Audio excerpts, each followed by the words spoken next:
Popping, my brothers and sisters. I'm not going to hit you with a spiel or a scripted intro. I just like to go off the flow. Although, we are going to start off with an idea as a springboard to catapult us, to launch us into who the hell knows. Like I said in the last video, I have a tendency to go off on many different tangents, and I'm not trying to be limited or fixed to a certain idea. I actually come up with the idea or the label, the name for these videos after I make them. I go through and listen to them, make sure I want to post it, make sure I didn't say anything funky, because when you're going off the flow, some stuff can come out, and I'm not just about to post anything. I want to make sure that what I'm saying is truthful, and it's automatically authentic because it's going off the flow.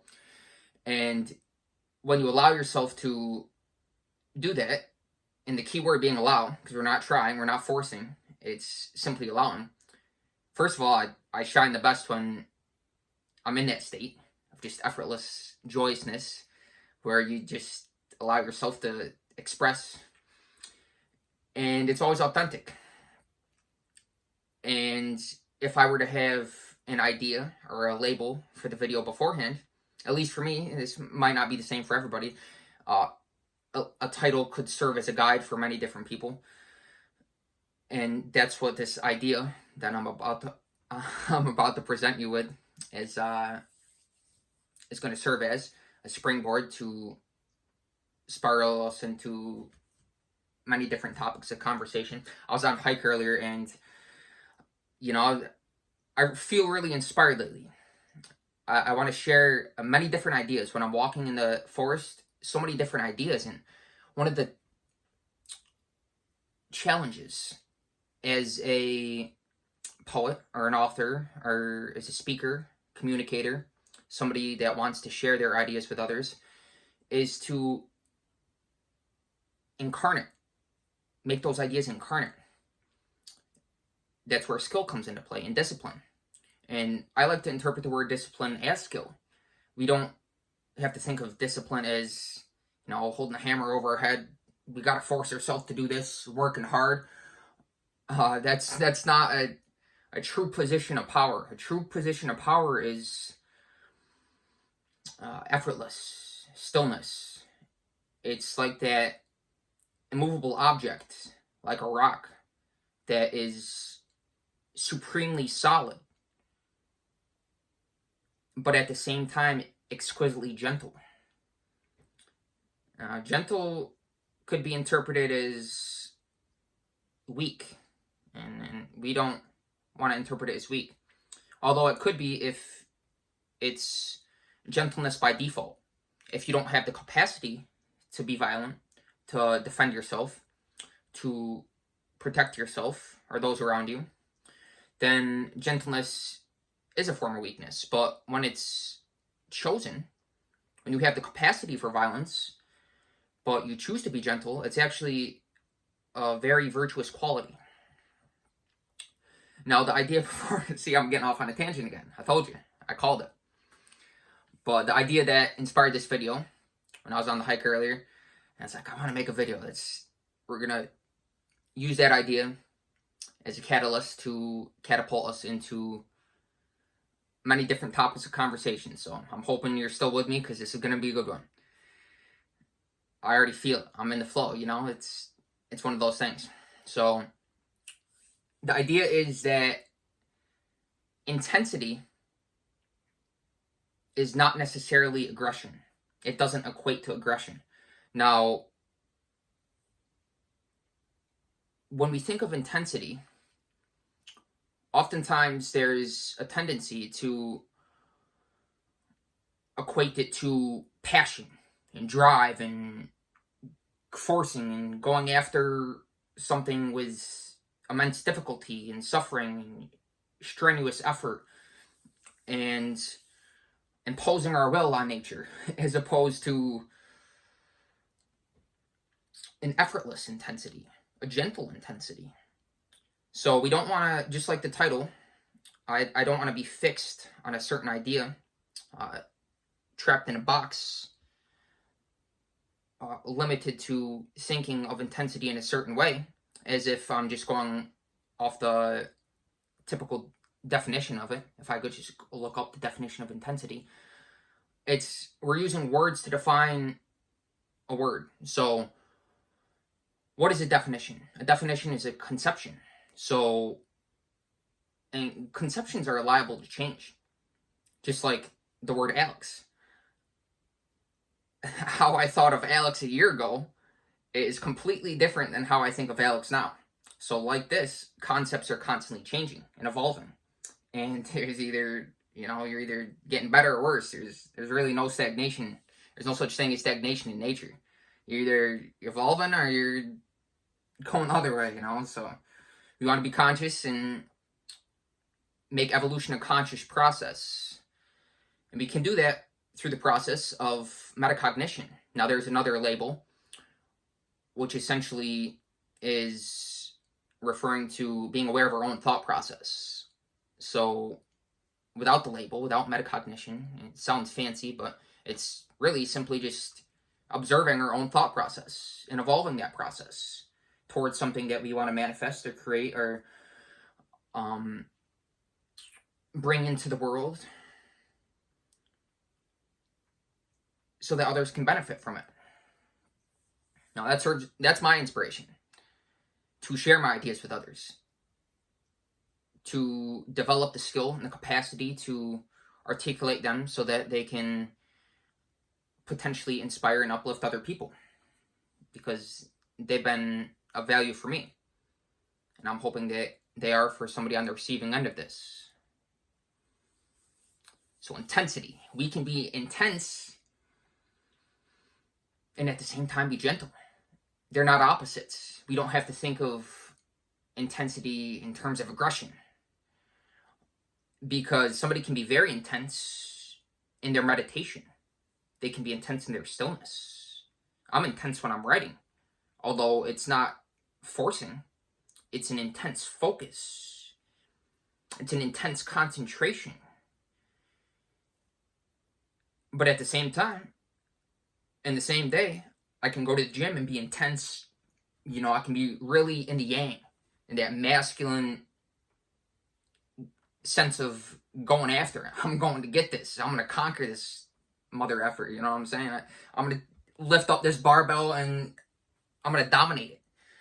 Now, that's a completely different vibe than when I'm writing, which is an intense focus.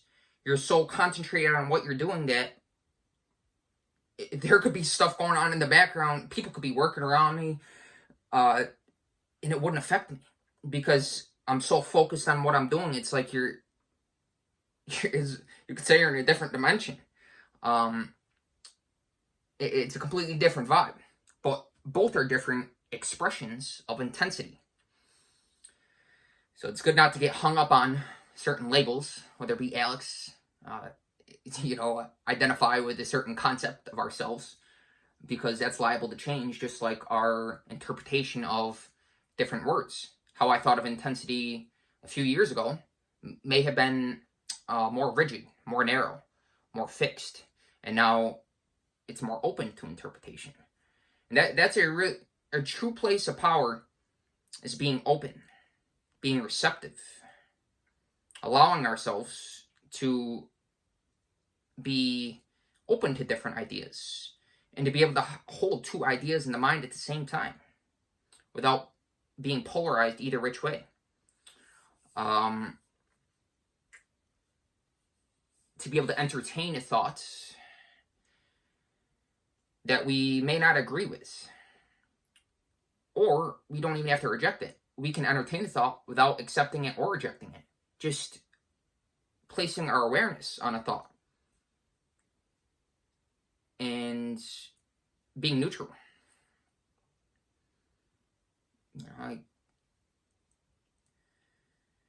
Oftentimes, based on different identifications that we assume, we can have a tendency to automatically reject or accept. And it's good to simply real time being now, reflect. and not reject it or accept it. Just simply be aware of it. Observe it.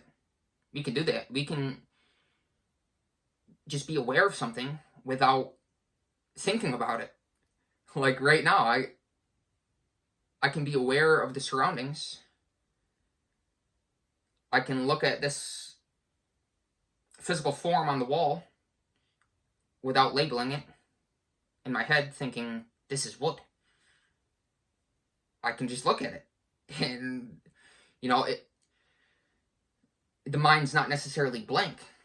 You can be very conscious and feel as an extension of yourself.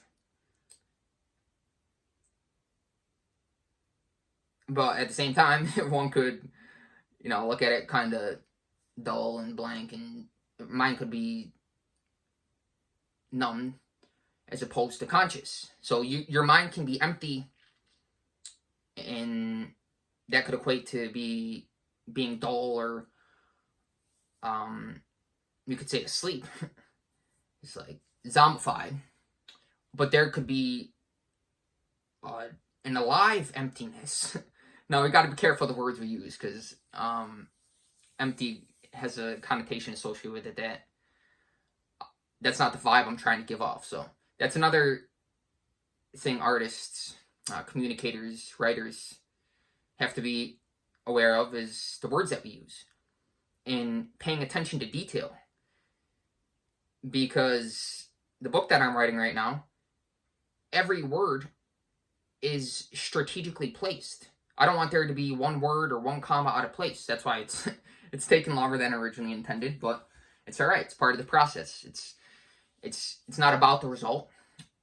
It's about enjoying the journey along the way. Because when you're confident, the heart knows. The mind has a tendency to overthink. But when you know in your heart and you're confident, you know the result is inevitable, then you can really enjoy the journey. It's really an effortless process. It's an intense process, but it's not force-based. It's not, I'm going after to get this damn thing. It was, now, talk about the evolution of action. When I first started writing the book, and I mentioned this in one of my first videos on the channel, I had to force myself. I had to force myself to sit in front of the computer, stand in front of the computer, and write. And I knew that's what I had to do to attain the eventual result. And there was some resistance, internal resistance. So I had to force myself to evolve past that, to overcome that. But as the process evolved, so did the feeling in back of the action. And it became more flow-based, more effortless. And now the words just seem to pour out of me. And it's not like that every day. Some days are, you could say, better than others. But that's with anything, right? Some days you might not want to go to the gym. Other days you might feel like, I'm going to get after this thing today. You know what I'm saying? I'm going to the gym. I'm pumped up, baby. I'm about to go kill this workout. And then other days you could be like, I'm going to the gym because, this is what I committed to. I told myself I was going to do it, so I'm going to follow through. I don't necessarily feel like it, but I'm going to do it anyways. And, that's where consistency comes into play, man. When you're consistent and you use something day in and day out, after a while it becomes automatic. But automatic does not necessarily mean unconscious. And something could be habitual, but not dull. It could be a joyous process. You can do the same thing day in and day out. And as the process evolves, so do you, and so does your experience of the process, the action that you're undertaking, and whatever you're doing. And that's how it's been for me with writing. I've really learned to love it.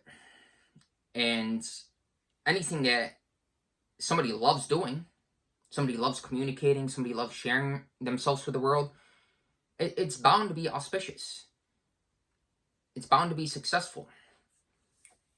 When you're really about what you're doing and you're not forcing yourself to do it because you feel like you have to do it or you need to do it, but you're really choosing to do it and you want to do it. And that's where the best results manifest effortlessly. You don't have to force it. So intensity does not necessarily equate to aggression or passion. You can be really passionate, deeply passionate about something, very intense about it. Well, I just said intensity doesn't equate to passion, but see, that's the thing about words. There's 360 degrees to every perspective. So we could interpret passion as a good thing, or we could interpret it as a bad thing. But we don't want to be polarized to good or bad. Like I was saying earlier, sometimes it's good to really just be neutral and to see something for what it is without getting lost in concepts. Without thinking about Alex as a fixed identity, as in Alex is a writer, or, whatever it may be. Our role in society is not who we fundamentally are, because ultimately we are transcendent to not only this physical form, this body, but any actions that we undergo in the world, that we choose to experience. I know this one is not affected by material reactions. Just like this video. I make this video, I post it, and it's done. It's already in the books. I might give it some thought and, check on it a couple times. And this one got a couple views, great. But I'm certainly not, affected by that. I don't identify with the result.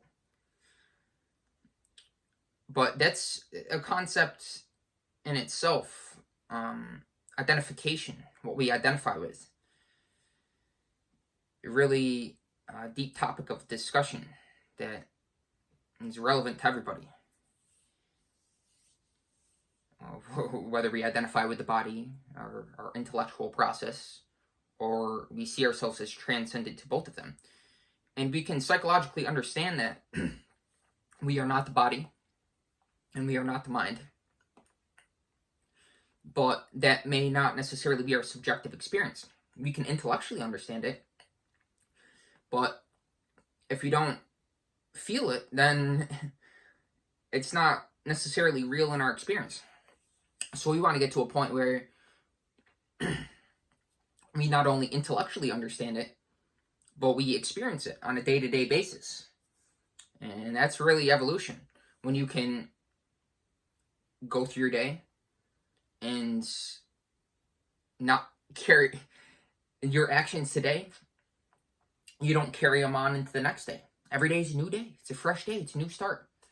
Every action. Even though I wrote yesterday, me writing today, it's a brand new experience. What comes out is completely different. But at the same time, it's from that same still place.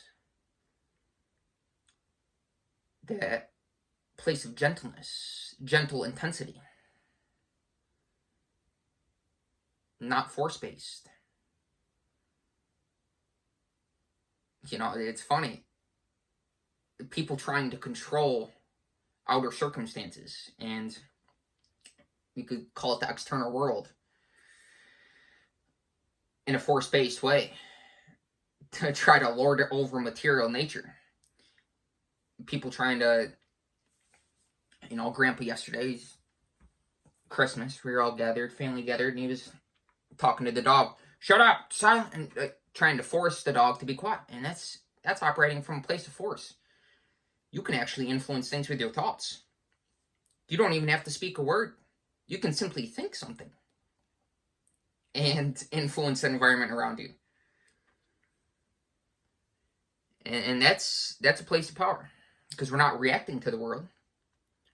Our seed of experience is rooted in that stillness, that silence.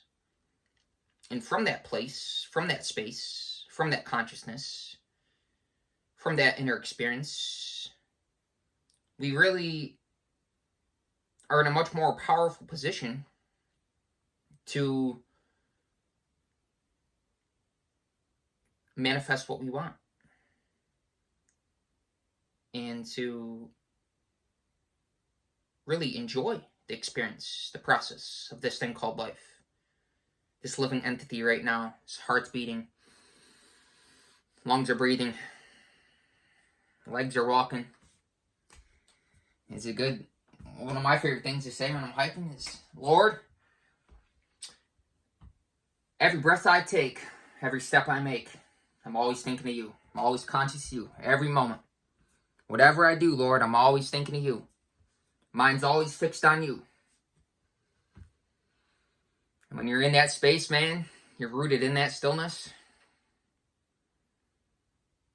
you're impervious to anything that goes on around you. You're impervious to material reactions. And you not only not outwardly react, but you do not inwardly react. You can be completely neutral. And again, that's a word some people could associate being detached with being neutral. But we don't want to be overly detached, and we don't want to be overly attached. We want to find that spot in the middle where we're completely involved with the process of life. We're intensely involved because life is all inclusive. There's no separation. So we're not attached to material world, to objects, to sense objects, to concepts.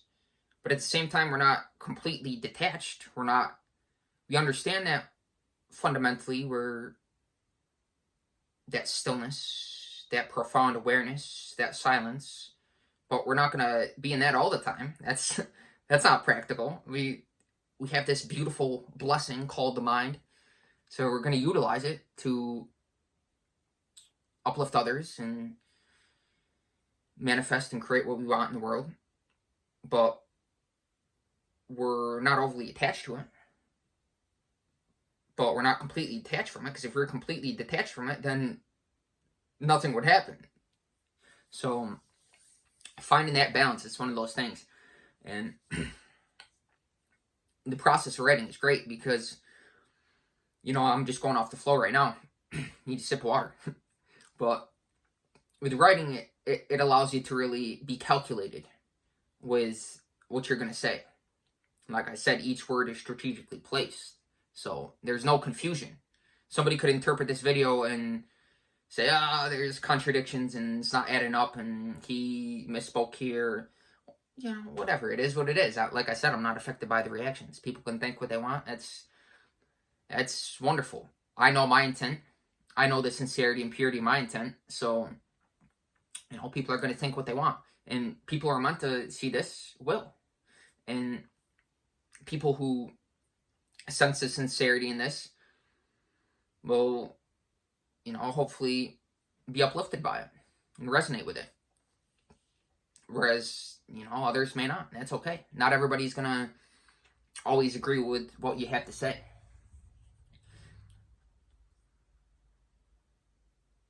We don't have to agree or disagree with anything, because we're polarized either which way, then, we're not operating from a place of harmony. Harmony is one with. Harmony is connected with. Harmony is understanding, relating to. Harmony is not conditional. It's operating from that balanced stillness. It's not overly attached or detached, but it's equanimous, operating from a place of equanimity and ease and bliss, joyousness, abundance within oneself. And however you are within yourself is naturally going to be reflected in your outer experience, the people that show up in your life. But it's getting up there in time, so I'm going to cut it off. I hope you enjoyed the video. Till next time.